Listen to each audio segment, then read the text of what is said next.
some people do, leap first for the, oh, it's useful. For example, why preserve the Amazon rainforest? Oh, because we might be able to get drugs from the bark of trees.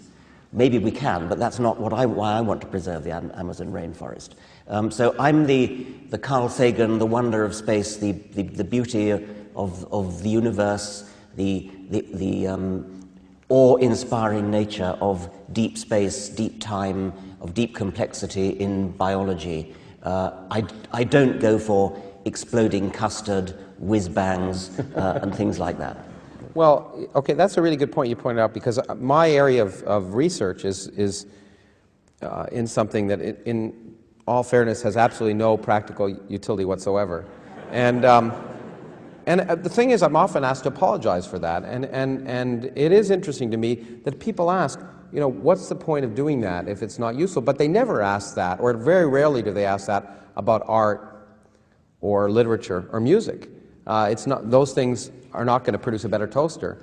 And for me, I have to agree with you completely that the most fascinating thing about science is the ideas, is the lifting of the human spirit. And we remember the Greeks not for their plumbing, or the Romans not particularly for their plumbing, but largely for their ideas. And why we have to justify that when we talk about science amazes me. And there's a quote that I like to use from the first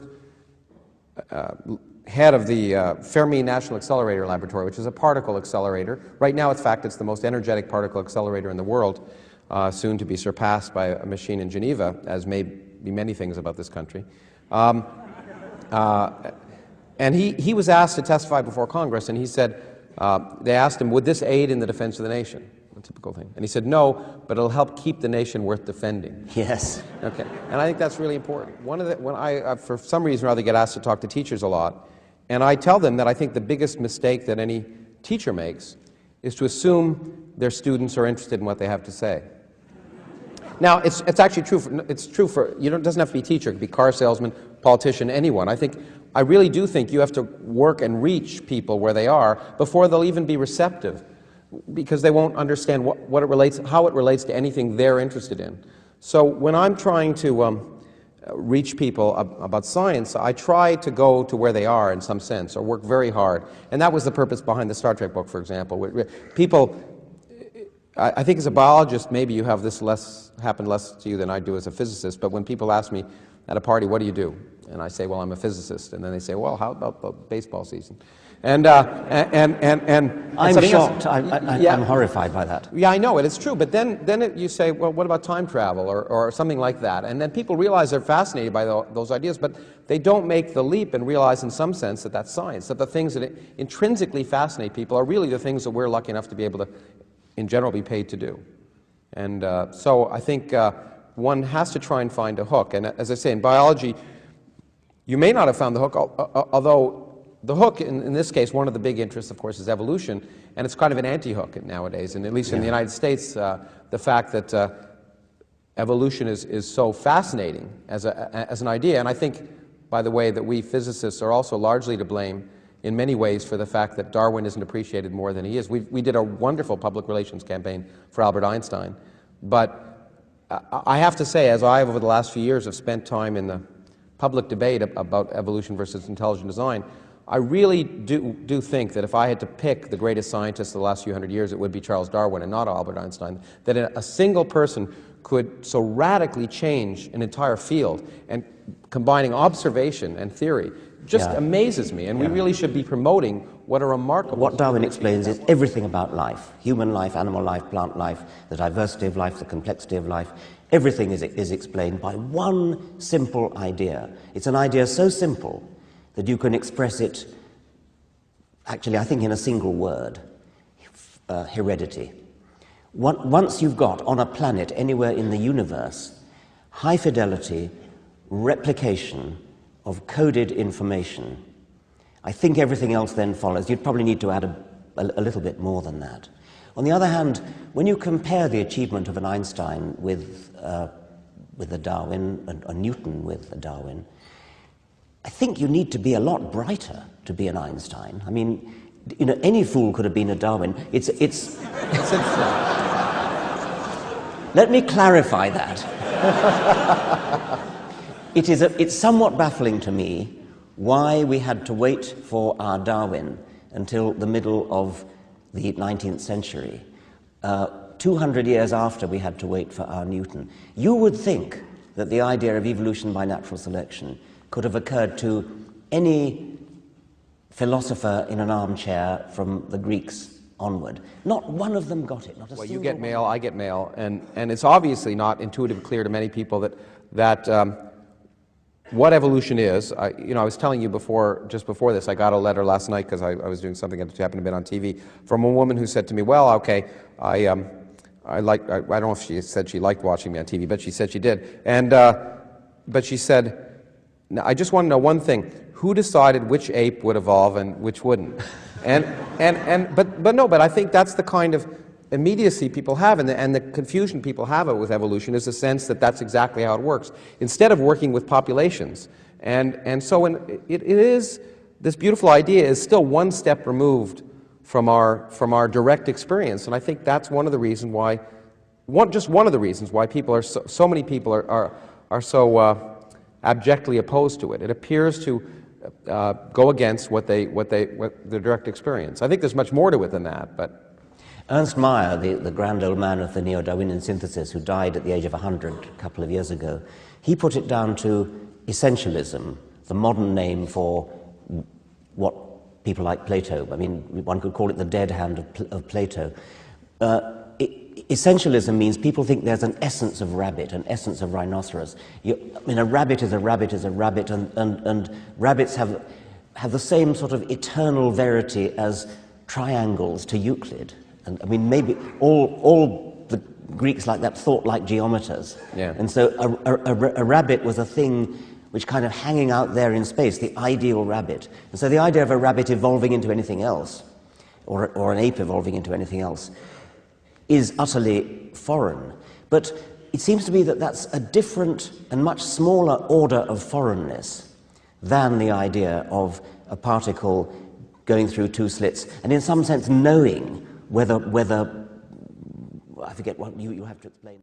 When I throw a baseball, I'm a big baseball fan. When I throw a baseball, it takes a known trajectory usually, and ends up in a catcher's hand, and we can calculate that, and we force students through endless boring calculations to calculate that.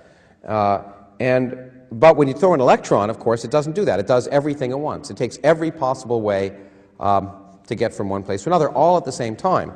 And we can demonstrate that with a wonderful experiment that actually was first performed by someone who was both a doctor and a physicist, Thomas Young, and who also, it's amazing what they did then. He also was one of the people that was essential in decoding the hieroglyphics. But an electron, when you send it out, and there are two slits, will go through both at the same time and interfere with itself when it comes out the other end, and therefore produce a very strange pattern on the other side of the slits.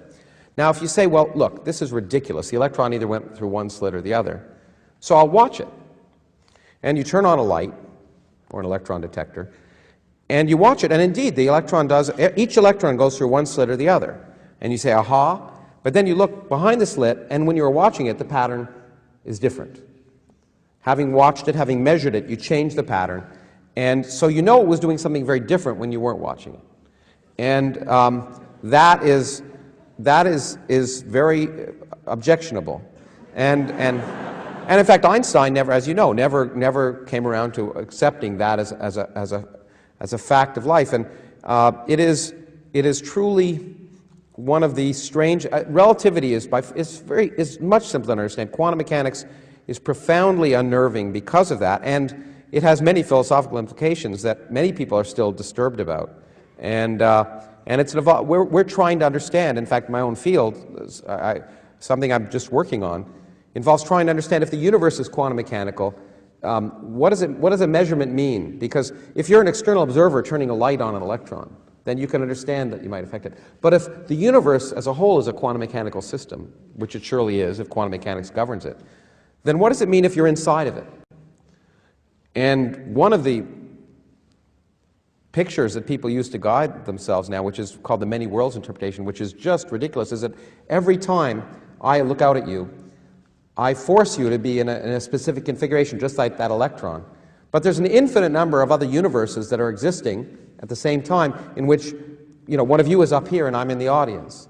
And they're all coexisting at the same time. And so every time we make an observation, this quantum wave function of the universe branches into an infinite number. And it's just, and that infinity keeps multiplying. And it's probably the only classical way to understand what's happening, but it's so ridiculous that I think that most people wouldn't accept it, and I'm not sure most physicists accept it. Well, you say it's ridiculous, but I mean, so is the alternative ridiculous. I mean, it's almost as though you need a ridiculous theory to understand this Jacques Monod, the great French molecular biologist, said the curious thing about natural selection is that everybody thinks he understands it, and they clearly don't. But is it that because people think they understand it, and therefore their skepticism is aroused, where they know they haven't a prayer of understanding quantum theory, so it doesn't, it's off the radar, and so they don't express skepticism about it? I think it's more than that. I think there's an immediacy of evolution because it puts humans on the same, at some level, as all other animals, and we're going to be bound to get to this, so we might as well start now. I happen to think really evolution is a straw man. It's really the attack on evolution, in this country at least, and I think largely elsewhere, is based on a fundamental fear of science. A fear that science is immoral because it doesn't explicitly mention God. Because God is not an explicit part of our discussions. And because God is not an explicit part of our discussions, therefore, it must be immoral.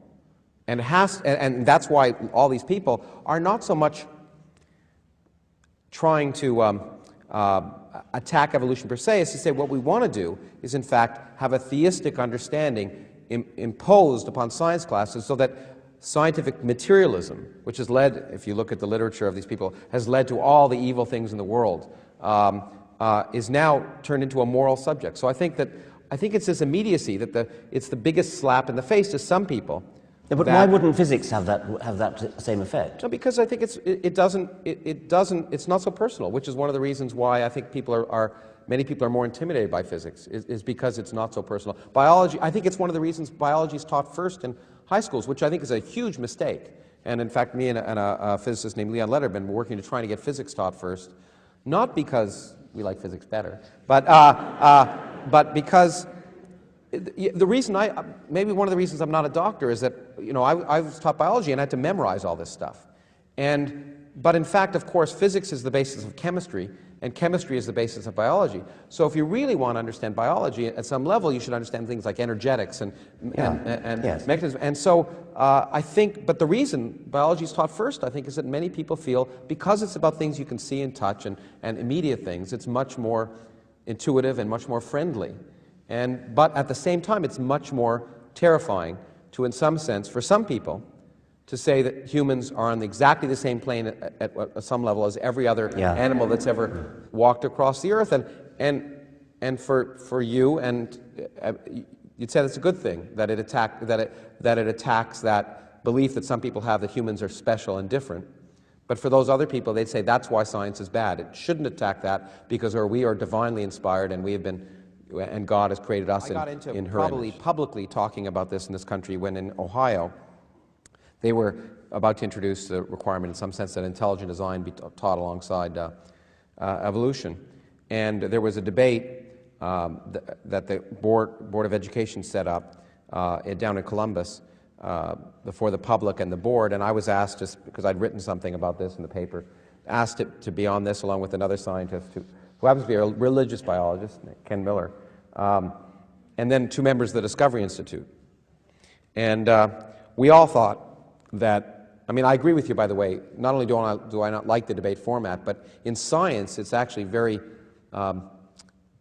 disingenuous. Yeah. Because first of all, it doesn't happen that way most of the time, but secondly, it gives the impression, and I'm sure you've had this, a lot of people want to be on stage to debate me about evolution or about alien abduction or whatever it is, because if you're reasonably presentable and your arguments are interesting, someone who's out there in the audience who doesn't necessarily know what's happening will come away from it in the end saying, well, he said, she said, it sounded reasonable on both sides. And so at that debate, I made it quite clear at the beginning that this was not representative, that if it had been representative, there would have been 10,000 scientists on one side of the table and two representatives of a wacky fringe group on the other side of the table. But it's very important. But we thought that they were going to get up and say, you know, all the reasons why intelligent design should be taught. But they're really brilliant, and they have much better marketing than scientists do for the most part. And one of the slimiest of them, who happens to be a philosopher, got up, and a rather intelligent man, he said, you know what, we don't want to force that. We're open-minded. We don't want you to require you to teach intelligent design. We just want you to teach the controversy. Now, what a brilliant statement. That was the first time it was used in this country. And it's brilliant because, of course, it's like asking, you know, when did you stop beating your wife? I mean, you can't, the minute you say it, it presumes there's a controversy, and it's brilliant because most people in this country believe that evolution is incredibly controversial, and in fact, I don't know if you know one of these statistics that's really scary. If you ask Americans, and this was done in a poll last year, forget that most Americans don't believe in evolution, at least when asked about it. That's true. By far, the majority don't believe in it. But they were asked, if, independent of what you believe, what should be taught in schools? Okay? 12% said evolution only. 24% said creationism only. And the rest of Americans were, you know, like to be open-minded, teach everything. So it's much scarier, in fact, than you might think otherwise. Yeah. Well, it sounds so reasonable, doesn't it? I mean, by the way, there are all sorts of creation myths that you could teach. I mean, you could have hundreds of different ones. I mean, I think maybe one way to retaliate is to say, well, let's teach the controversy about reproduction, and let's have equal time for the sex theory of reproduction and the stork theory of... Which is more important to you? Disabusing people of false notions, or convincing them to try and learn about the real things? I'm always getting this problem. It's I know, and that's why I brought it up. Yeah. It's this matter of seduction and... which is a word I've used with you, and I get your incredible word. trouble because of it. And I had a little exchange with Neil deGrasse Tyson at the Beyond Belief conference, and he took me to task in very much the same terms as you have. I suppose in the particular case of the evolution-creation controversy, where I have been accused of rocking the boat and of spoiling the case for our side in the education debate, it was put to me most starkly by Rothschild, who is the lead lawyer for our side in the Dover, Pennsylvania case. And we had lunch together, we got on very well, and we talked a lot. And then at the end he said, well, thank goodness we didn't call you as an expert witness. And he was absolutely right.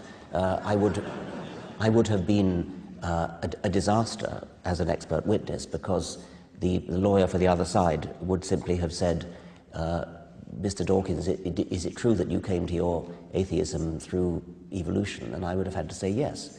And then he would have simply have said, my case rests, because that's enough to damn it.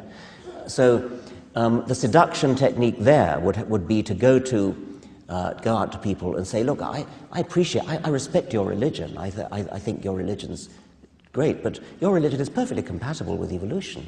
And you can believe, if you like, that God set evolution going. Maybe God helps evolution over some of the difficult jumps, I don't know. So I don't think. Obviously, I've been accused of the seduction side, and which I'm proud of.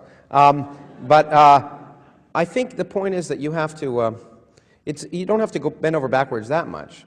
But I think that the largest impact I've ever had is going to fundamentalist colleges and saying just simply the simple statement that you don't have to be an atheist to believe in evolution. Yeah. And that is so... I've had kids come up to me and say, I've never heard anyone say that. I always thought you had to. How could they possibly not have heard anyone say that? Do they ever talk to a clergyman, a bishop, an archbishop? The clergy... No, you see, this isn't the Church of England. Okay. This is... No, it's true. These kids, every Sunday, from the time they're too young to think, and that's why both you and I absolutely agree that I think it's sort of child abuse to subject children to that. But But they are told that. They are told that in this country, and that is why many of them just have this gut reaction, because if I have to be an atheist to believe in evolution, I clearly am not going to believe in evolution because it's a threat to my belief. But if you just tell them it doesn't require that, then it is eye-opening and useful. At the same time, I think it's disingenuous not to point out that there are tensions, and our mutual friend Stephen Weinberg, another physicist, has put it, I think, most eloquently by saying science doesn't make it impossible to believe in God. It just makes it possible to not believe in God. Yes. Well, I want to go further than that. I think that, as you were talking then, I thought I could put it exactly the other way around. You can go to these people in their churches, fundamentalist churches, and you say, look, you don't have to be an atheist to believe in evolution. Now, if your aim is to propagandize in favor of evolution, that obviously is the best seduction technique. But if your aim is to kill religion, as mine is, just let me finish.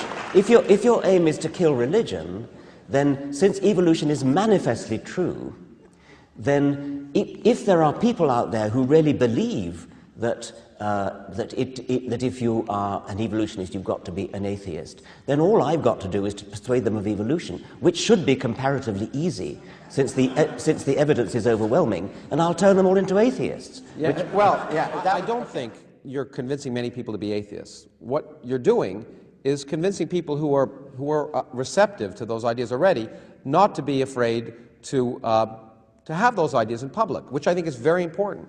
So in some sense, I think we're speaking to complementary groups. At some level, the resonance, the number of copies your book has sold, I think is an example that you're really reaching people who are sympathetic, but in some sense needed ammunition and an understanding and a coherent picture of this. And so I think that the approach you're taking works extremely well and is vitally important for those people who are receptive. And I guess the approach I've tried to take most recently is the approach for people who aren't receptive, and that's seduction. Yeah. And that's to say, and the end result may be hoping that they might think one way or another about God, but it actually isn't. It really is hoping that they'll just open their minds enough to realize that the real world, the world as it actually is not evil. It's neither good nor evil, but it's remarkable. And the way to understand the physical world is to use science. And so I think we're really actually speaking at different audiences. I'm not convinced. In fact, I'm pretty convinced that, and maybe you can give me counterexamples, that the confirmed, deeply faithful probably resent and close their minds to what you're saying so early that you're really not turning them around. What you're doing is a very important task, which is to point out that, look, there's a large body of the American public, and it may be a minority, but it's a bigger minority than many individual religions that actually don't believe in God, and it's about time that politicians understood that. And in fact, this really came home to me during this presidential election, and one of the reasons I've been trying to get this debate to happen, with which, and I'm pleased to say Rich is wearing one of our pins, as I'm wearing one of his. But that when Mitt Romney gave this speech, which was supposed to be the equivalent of a speech that John Kennedy had given many years earlier about the separation of church and state, and his speech was exactly the opposite. In fact, the speech basically said, there is no room in the state for those that don't go to church. Yeah. And doesn't matter which church you go to, as long as you go to one. And for that, it's vitally important that you raise the consciousness of the media and politicians and of individuals that there are a large bunch of people who don't believe in God, and they're not bad, they're not worse, they're not anything. And so it's vitally important, but I do think we're speaking to different audiences, and I wanted to see what you thought. I think that's fine, and maybe that's the right way to go about it. I mean, there are these two audiences, they both need speaking to. I think I compared it a couple of days ago to the good cop, bad cop. Exactly. My wife, who was in the audience, said it's the first time I've ever been called a good cop. So. Well, I was the bad cop until Christopher Hitchens came along.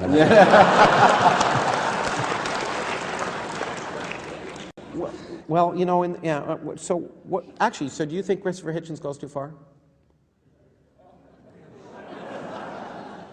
I'll put you on. He's one of the most eloquent people I've ever heard. Yes. He has a thrilling voice, like Richard Burton. I'd hate to have him on the other side of me in any argument. If we ever talked about the Iraq War, I'd be on the other side of him. I've tried, and it's very difficult. And I wouldn't wish that. No, I don't think he goes too far on anything else apart from the Iraq War. I think... okay, so really you don't... Okay, that's interesting, because... Yeah. Well, I agree with you, but I was under the impression that, we talked about one of my favorite lines in his book, which I really shouldn't say in a public forum, but I will.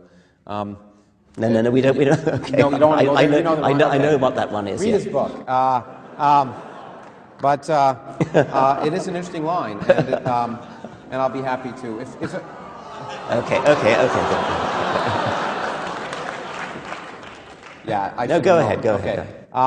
Which is where he discusses what he says. What he says is the motto of the Roman Catholic Church, which is "No child's behind left." And okay, now your purpose is to destroy religion. Is that really your purpose? No. Let me say, I don't think it really is. It was an interesting piece of contrarian reasoning to what you were saying, because you were saying you don't have to be an atheist to believe in evolution, and that, of course, is exactly. I mean, then I tell people to go and read Ken Miller, Francis Collins, and indeed any reputable clergyman. But if a larger view is that the presence or absence of a God in the universe is, I mean, that's a huge question. I think it's a scientific question. I have a view on it, and I try to raise consciousness about it. Then, if it's true that there are lots and lots of people who think that evolution is incompatible with religion, and I actually do think it is, you see, I actually do think it is. But even if I didn't, if I were a propagandist trying to destroy religion, I would seize on that, because it doesn't follow that because there are people who think that that if you believe in evolution, you've got to be an atheist. Therefore, the obvious conclusion is to say, oh, no, you don't have to be. I mean, you could do it exactly the other way around and say, yes, well, matter of fact, yes, you do have to be an atheist if you believe in evolution. And here's all the evidence for evolution, and you can't get away from it.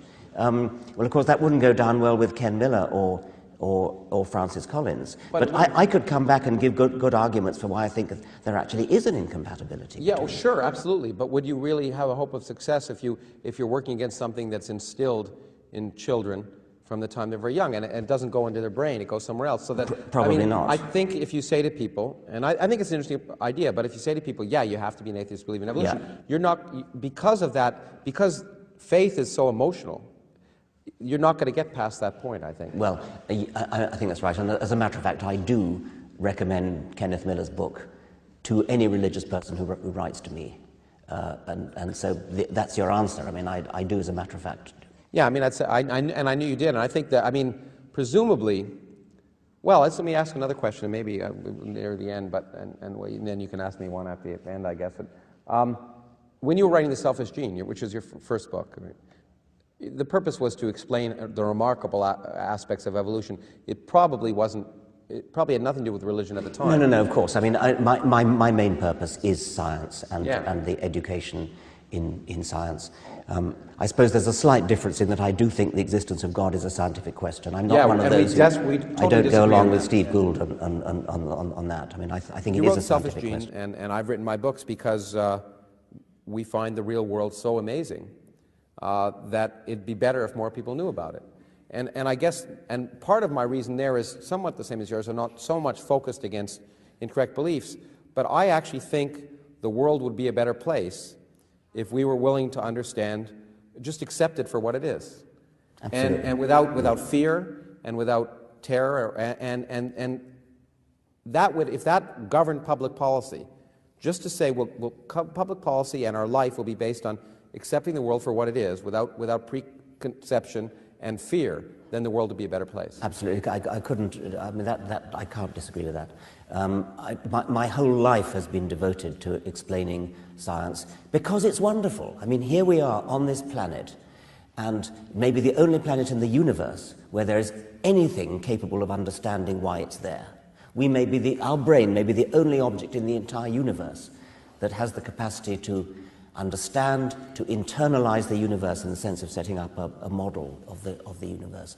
So it is an amazing privilege to be alive to be capable of understanding, to be alive in the 21st century, when understanding of the universe and of life is far, far greater than in any past century. We should make the most of that, and those people who are deprived of the opportunity to learn about how wonderful reality is, it's simply tragic that they should go to their grave missing out on the opportunities that an understanding of science, not the practice of science necessarily, not Bunsen burners and things, but understanding the scientific method and understanding what an enormous amount is known, and the challenge of how much is not known. Exactly. And how much there is still work yet to do. Yeah, and we give people the impression that scientists really want to, and in fact, the people use that who are countering science all the time. They say scientists, they just want to, they have this picture and it's a story. First of all, that's the first thing they tell about science. It's a story. It's not a story. It's more than a story. It makes predictions, and that's vitally important. But they want to have this little bit of knowledge, and they don't want it to be attacked. When in fact it's exactly the opposite. The thing that drives scientists forward, certainly drives me and everyone else I know, is actually the stuff we don't understand. And moreover, it's not as if we want to always agree with our colleagues, because the way you get famous is by proving them wrong. And that's what you go into work every day, is you want to prove all your colleagues wrong. And in fact, getting back to education, to me, the one thing that I hope every student has at some point in their life, and I tell this explicitly, and I think it's really profoundly important, the one experience that I hope you have in either high school or college or somewhere in your education is to have some belief that you profoundly, deeply hold prove to be wrong. Because that is the most eye-opening experience you can have, and as a scientist, to me, it's the most exciting experience I could ever have. So I think we should switch to two questions. I think what I would have said would be much closer to Richard if I hadn't had the experience of actually debating the head of the Intelligent Design Network in St. Louis, and he was actually one of the few people in that whole program who actually believed what he was doing and believed in what he was doing. It wasn't just a con job, and he said, look, you know, scientists really are trying to destroy our faith, and he presented a letter from 50 Nobel laureates about evolution, about what happened, and that there is no evidence of purpose or design in life. But the letter then went on to say, and therefore there was no purpose in design. And he pointed this example, and it really hit me. Yeah, he's right, because that second statement, I don't believe, is a scientific one. I think it's a philosophical statement. It's a philosophical statement that I happen to, that resonates with me. But as Carl Sagan once said, and he stole it from someone else, evidence of absence is not absence of evidence is not evidence of absence. And so there may be no evidence for purpose in the universe, but that doesn't imply that there is no purpose in the universe. It's a question that you can have a feeling about and still do the science and have very different views about. And so when you make the second statement, it's fine to make it. But I think you have to say that maybe you're being informed by your lifetime of scientific experience, but it's not, I don't believe, a scientific statement. And I think it's very difficult to know, and I happen to think we'll never, because it's not a question you can answer in the negative, I mean scientifically.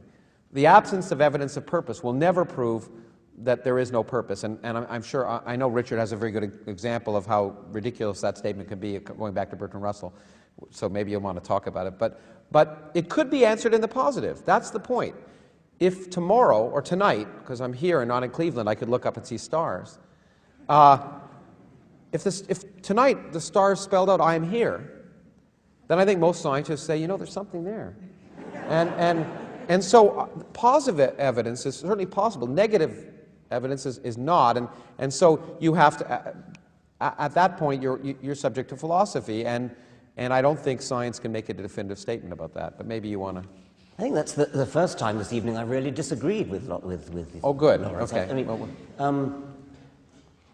unless you think there is a supernatural being in the universe, which neither of us do, what could purpose in the universe possibly mean? I mean, what would it look like? What would it be? Why would we even want to use a word like purpose of the universe? It seems to me obvious that it's linked to a theological belief.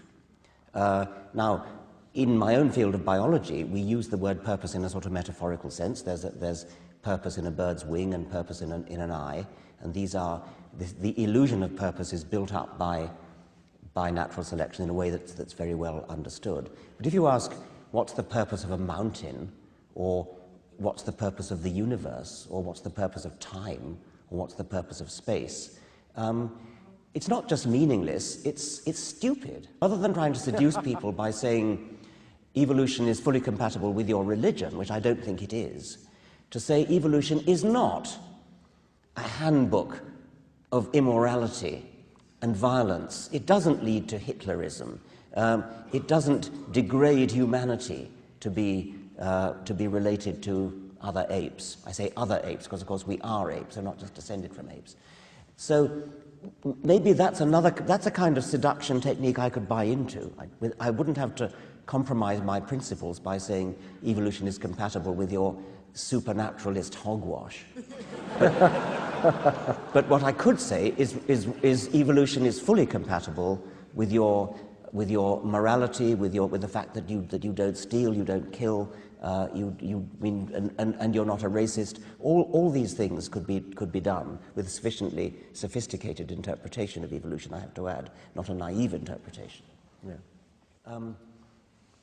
Well, as you say, I'm not an American, and I have to be a bit careful treading in this field. Not that I often am, but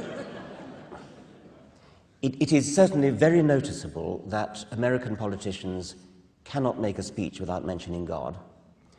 British politicians cannot ever mention God when making a speech.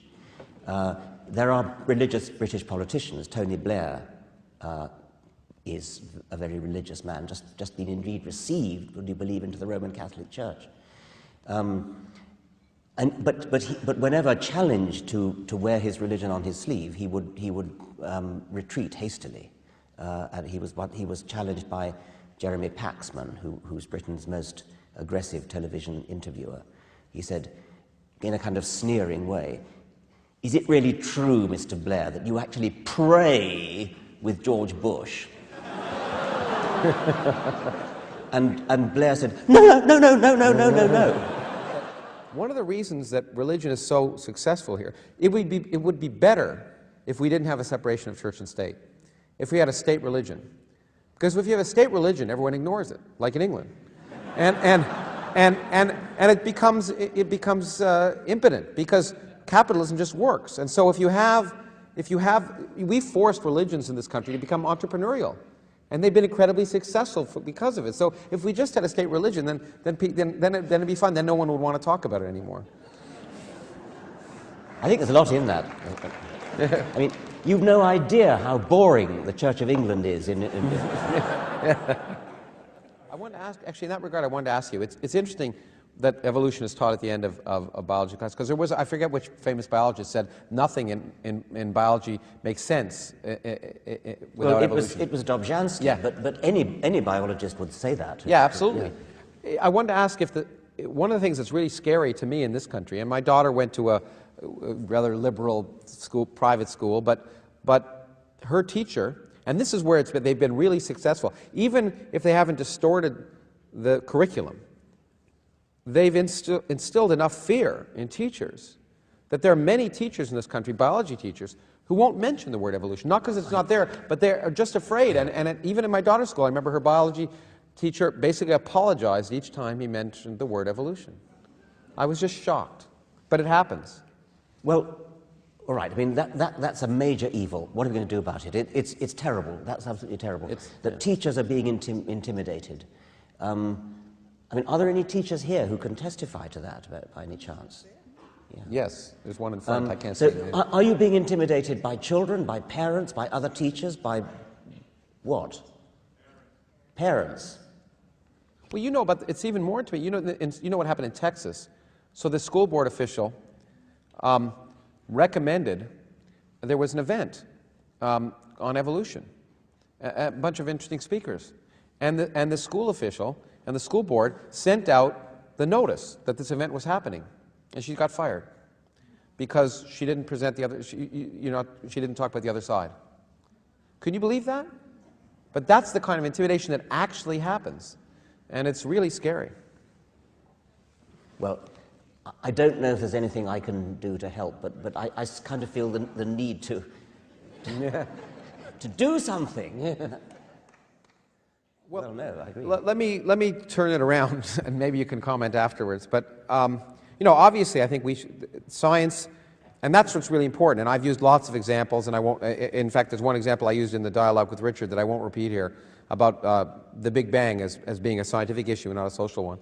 But at the same time, let me put it around the other way and say I'm worried that more people don't know that science, that some basic literacy in science is vitally important for social issues. And the example I want to use, and the reason when I wrote my piece in the Wall Street Journal a while ago calling for a science debate, was when Mr. Huckabee at the time, as you'll remember during the debates, all of you know that he was one of 3 people who said, I don't believe in evolution. But what was more upsetting to me was the statement that he made in the next debate, which was, I'm running for president. I'm not running to write an 8th grade science curriculum, so why should it matter whether I know the Earth is 6,000 years old or not? Okay? And what really upset me was not that statement, but the fact that a poll the next day of the American public, everyone agreed with him. I mean, a majority of the American public agreed with him. And the thought to me that you could be scientifically illiterate and yet be prepared to tackle the problems of this country, we wouldn't accept someone who didn't know the Holocaust happened, for example, or didn't know enough history to know anything about that as having enough perspective to make rational decisions. Yet we're perfectly comfortable with people proclaiming, not just admitting, but proudly proclaiming their scientific literacy, and yet allowing them to make vitally important issues, judgments on social issues. So I don't want a scientist president. It's not just a matter of needing science in order to make judgments of things where science is relevant, because of course science is relevant all the time. It's that somebody who is going through life on this planet without having a comprehension of why he's here, how he comes to be here, what the planet is, what the universe is. I mean, how can you live your life in ignorance of the world in which you live and expect to be a full human being capable of governing other full human beings? So it isn't just that a scientifically ignorant president will make wrong decisions about issues such as global warming or abortion or something like that. It's more that you wouldn't wish to be governed by somebody who, I don't know, thought he lived on a flat earth, or was just completely divorced from reality in that kind of way. It's an indication that this man is thick. He's stupid. Are you talking about anyone in particular? No. But let me just say also, to add to that, it's more than that. It's not only a tragedy, it's criminal, that these are among the most interesting and fascinating intellectual achievements. Again, forget the practicality. The ideas that science has exposed, and it's just criminal and sad to think no more than would we want to have a child grow up without having some understanding of, some exposure to them, then we would want a child to never be exposed to Shakespeare. Exactly. One of the stupidest things Sherlock Holmes ever said was more or less the first thing he said to Dr. Watson. He divulged in conversation with Watson that Holmes didn't know something about the names of the planets, I mean Jupiter and Saturn and things like that. And Watson was absolutely shocked, and rightly so. And Holmes said, "But Watson, I don't need to know about the planets in order to solve my criminal cases." That is such a short-sighted view. Well, Conan Doyle was, as you know, believed in fairies, so. Yeah. I mean, for me, that comes back to what I said before. Before someone will listen to you, you have to get them to be interested. And I think the big problem, maybe it's not a problem, but for many people, they just don't find the questions interesting. And I think, if I thought the questions weren't interesting, I wouldn't be doing it. But what I found is if you find the right way to seduce someone into being interested in those things, then the well opens up, and it's just a sea of questions, because they are basic issues. Where do we come from? Where are we going? Are we alone in the universe? What are we made of? And so I think one has to just overcome the tragic de-education that we do in this country. I mean, here's a scary statistic. So we compare American students to their counterparts in 20, 25 other industrialized nations. And there was a recent study that you may have heard came out. So we look at kids in grade 3 and grade 5 and then 15-year-olds. And what's amazing is in grade 3 and grade 5, American students on the whole do better in science and mathematics than their counterparts around the world. But by the time they're 15, they do substantially worse. So we've been doing something very effective to de-educate them or disinterest them in science. And one of the reasons is another equally scary fact, which is that over 90% of middle school science teachers in this country have never taken a science course outside of high school. And what percentage was over that? 90%. 90? 90, yeah. Not 9. No, 90. And I saw it happen to our daughter when she was in school. In grade 2, I remember going into her school, you know, and I mean, what do you do in grade 2? It's like it's light during the day, dark at night. I mean, those are the kind of things you're talking about. But the teacher was terrified, and that could not help but get across to the students that it was scary, it was terrifying, it was complex. And so it is, I think, a problem that we convince our students partly because we have people teaching who don't feel comfortable with it, that they should feel uncomfortable and interested, and you know, and you could do very well. I taught at Yale University for what seemed like an eternity, and I've learned that you know you can be very successful in this world with not only just being scientifically literate, but proudly proclaiming it, and it's unfortunate. It really is. But I think that if you were to talk to a creationist of, I was going to say any sophistication, but I'm not sure that such a thing exists. They would say something like, "Oh, we're quite happy with microevolution. Yeah. It's only macroevolution we worry about, and the mutation and selection of a pathogenic organism in a hospital, that's all microevolution." That unfortunately they get a lot of aid and comfort from some circles in biology who add fuel to that by pretending that there really is a distinction between microevolution and macroevolution, instead of realizing that, as we've known since the modern synthesis, macroevolution is just microevolution going on for a very long time.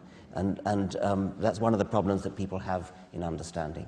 Well, I think to add to that, I mean, I've gotten in trouble because I've exactly written that, and not so much in terms of evolution, but I argued that if you say the Earth is 6,000 years old, you shouldn't drive a car, you shouldn't get in a plane, you shouldn't do anything because you're being hypocritical, because all of these things depend.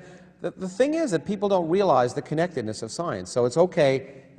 You know, they think it's just a bunch of separate stories, and that's often the way we teach it. And it's okay not to believe this part of the story, but you should believe that part of the story. But at the same time, the thing is, at some basic level, what always amazes me is no matter what people say, they ultimately realize that science is the way to go when it comes to concerns. For example, you know, President Bush said we should teach both intelligent design and evolution because we should teach students what the debate is all about. Now, that is not an intrinsically stupid statement, surprisingly, but it's actually quite rational. What it represents is ignorance, and not ignorance in a pejorative sense, ignorance of the fact that there is no debate.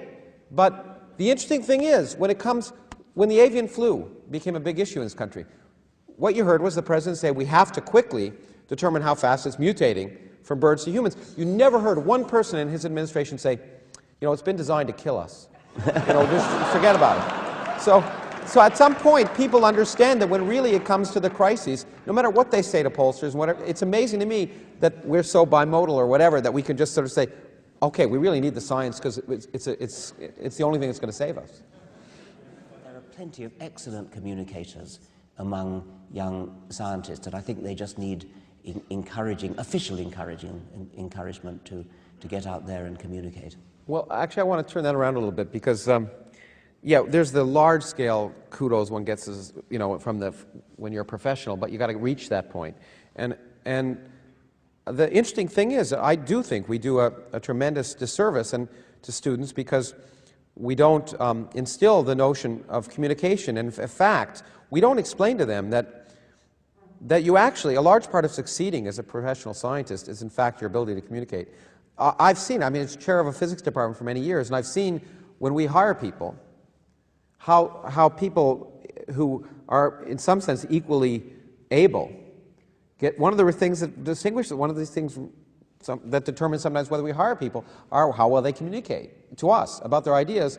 And I was on a visiting committee at MIT a few years ago, which was trying to do something really interesting. Right now, when we take our science, they were worried more about engineering students, but it works the same way. We require them, to take some writing course, right? And the writing course is taught by some bozo they never heard of, right? I mean, from their point of view. We don't, and we should start to impose the requirement of writing and oral communication as a part of our physics courses and our engineering courses. Why? Because these students view the professors of physics and engineering as their mentors. Those are the people they care about. And if they're not telling them how important to communicate it is, then if they just have to take something from column B to get their degree, it doesn't matter. So what I really think we do have to do in our educational system is make students realize and make an important part of all of the curriculum, not just the writing part, but of a physics class and an engineering class and a biology class, that oral and written communication are incredibly important. Because in fact, for engineers, it's really true that their abilities to succeed as an engineer are not so dependent upon their intrinsic abilities as engineers as later on when they work in companies, how well they can convince their colleagues and how well they can make presentations. And we really do a disservice, I think, to our students not to indicate that their success in their own field